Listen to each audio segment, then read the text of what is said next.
A pastor and an agnostic happened to be traveling together on the same train, and they stepped into the diner and sat down.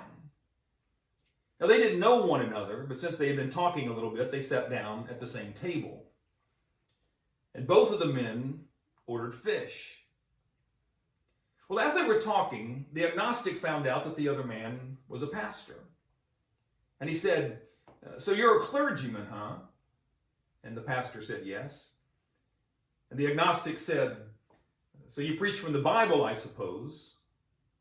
And the preacher responded, "Absolutely." And then the agnostic said, "You find many things in the Bible you don't understand, now don't you?" And the preacher confessed and said, "Oh, yes. Yes, many, many things."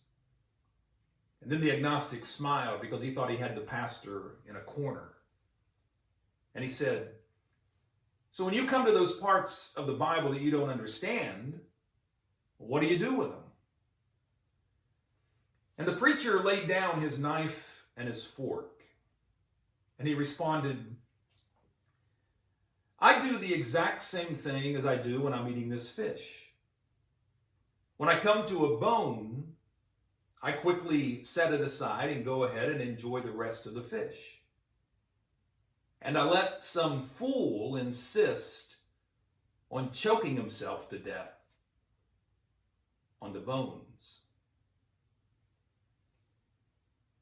Now, admittedly, there are a good number of bones in the Bible, parts that we just don't understand.